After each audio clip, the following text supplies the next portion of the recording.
Chapter 16 from Freak the Mighty. A chip off the old block. Once on the TV, this dude hypnotized a lobster. Maybe you saw it. He touches a lobster and it freezes. It can't move.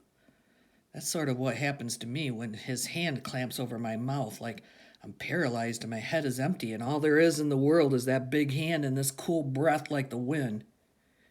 So, this is where the geezer stuck you, huh? He whispers. Down in the basement? Out of sight, out of mind? I still can't see his face. He's this huge shape in the room. Well, everything changes now, he says. It's time I got to know my own son, who had his mind poisoned against me. He makes me sit up and shushes me to make sure I won't make any noise.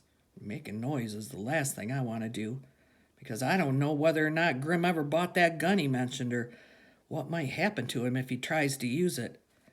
Graham's bad dream about Grim getting shot with his own gun seems pretty real right now. And I don't want to be the one to make it come true. I know what they told you, he says. It's all a big lie, you understand? I never killed anybody, and that's the truth, so help me God. By now I'm sitting up on the bed and he's making me put on my clothes, and the weird thing is, none of this is a surprise. Somehow, I always knew that this would happen, that he would come for me in the night, that I would wake up to find him there filling the room, and that I'd feel empty. I'm so weak I can hardly put my shoes on. Like when you wake up and your arm is still asleep and you can't hardly make it move, that's what I feel like all over. Numb and prickly and as light as a balloon, like my hands might float up in the air if I let them. This'll be an adventure, he says. You're gonna have the time of your life, boy. Okay, we're leaving and not a peep out of you. The bulkhead door is open and you can see the stars. Some people think the stars look close enough to touch, but Freak says the sky is like a photograph from 1 billion years ago. It's just some old movie they're showing up there, and lots of those stars have switched off by now. They're already dead, and what we're seeing is the rerun, which makes sense if you think about it. Someday the rerun will come to an end, and you'll see all the stars start to flick off like a billion little flames blowing out in the wind. This way, he says, quiet as a mouse. There's snow on the ground. Not a lot, enough to cover the ground. I can tell how cold the air is, but I can't feel it, even without a jacket, which I didn't have time to put on. The cold doesn't matter. Nothing does, really. Not Grim and Graham, or the old stars in the sky, or Freak and the fair Gwen. They're all just make-believe. This dream I was having for a long time, and now I'm awake again, and he's still filling the room somehow, even though we're outside. The lights are out at Freak's house, and I'm thinking, the stars clicked off. And I don't even know why I'm thinking that. It's like a dead voice in my head or something. We're under a streetlight when he says, let me look at you. He's got these big eyebrows that make it hard to see his eyes, and that's fine, because I don't want to see them. Looking at those eyes is asking to have a bad dream. My, he says, checking me out. Will you look at this? It's like I'm looking at an old picture of myself. You really are a chip off the old block, you know that? I don't say anything, and he reaches out and touches my face real gentle, as if he'd never hurt a fly. I say, boy, do you know that? Answer me now. Yes, sir, I say. Everybody says so. Christmas Eve, he says.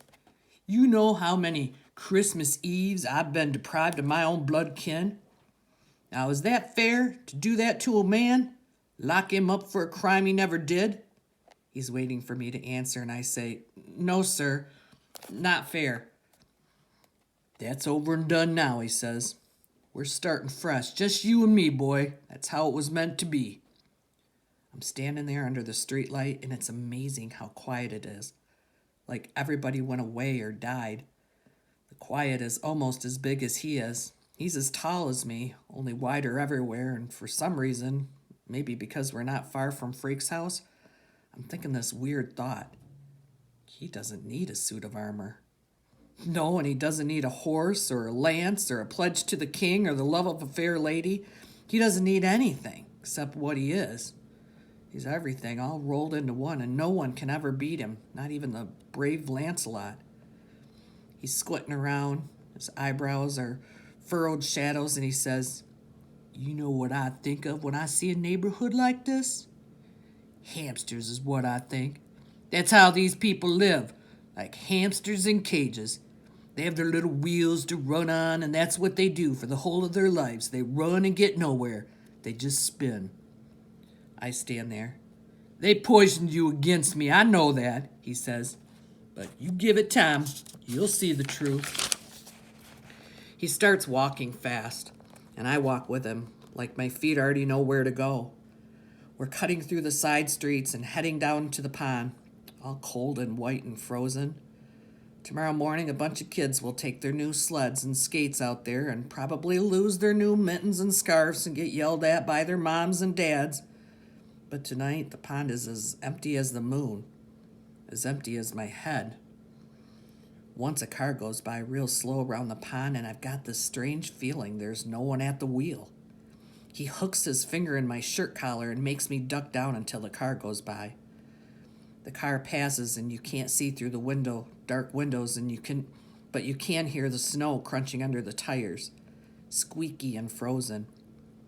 "We're invisible," he says, making me stand up. Now, isn't that a kick in the pants?" My feet already know where we're going. The New Testaments. There's a few lights on in the old buildings, and you can see some of the windows are cracked. Looks like a knife cut against the light, and he's saying, "You know about Mary and Joseph? How they sought shelter in Bethlehem, and how the baby Jesus was born in a manger?" I try to nod, and the funny thing is, even though I'm not cold, my teeth are chattering, so it's like the rest of me is freezing, but my head hasn't noticed. "That's what we're doing, seeking shelter," he says, "except this isn't exactly a manger we're going to." "No, sir," I say, "it sure isn't." He touches me real soft on the back of my neck and says, "I didn't ask you a question, boy. Rule number 1, don't sass your old man." I make sure my mouth stays shut.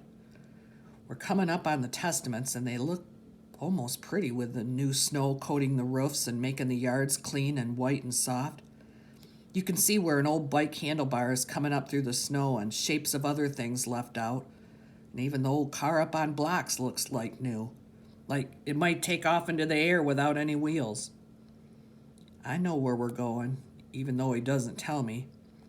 The door opens before we get there, and Loretta Lee is standing in the light, and she's saying, "Iggy, come look what the cat dragged in." He says, "Say hello to my boy, Loretta. Ain't he a chip off the old block?" Then we're inside, and Iggy is there bolting the door behind us and closing the shades, and Loretta, she's wearing this real slinky red dress that looks like it might fall off if she sneezed. She's saying, "Mission accomplished, huh, Kenny? I knew you could do it if anybody could." Iggy says, "Watch your mouth, Loretta." "I do believe you've been drinking," my father says. "Has she been drinking, Iggy? I thought I made myself clear."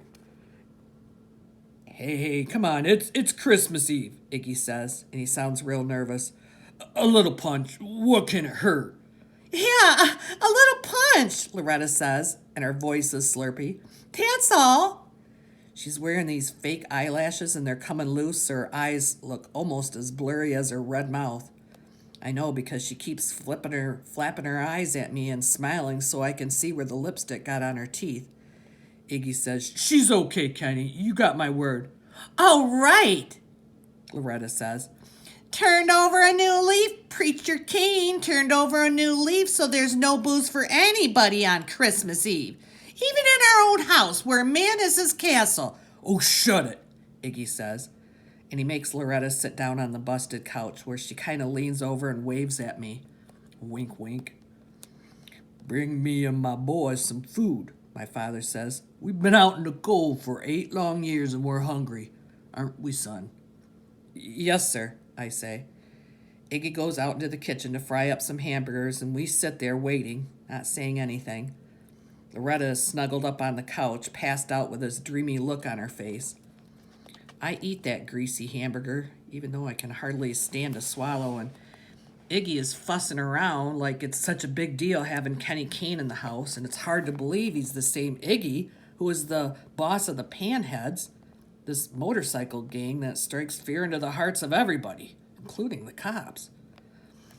Then Loretta wakes up and stretches like a cat, yawning so you can practically see right down her throat, and she says, I guess I needed that. Then she giggles, hiding her mouth. I guess I need a lot of things. My father wipes his mouth with this folded up paper napkin, and he ignores her and looks at Iggy and says, You ever do time, you could be a cook. Iggy gives this nervous, like, wouldn't that be fun, being a cook in prison? He says, Well, anytime you want, I'll show you that place I told you about. My father stands up. Now's good, he says. He looks right at me. Come on, boy.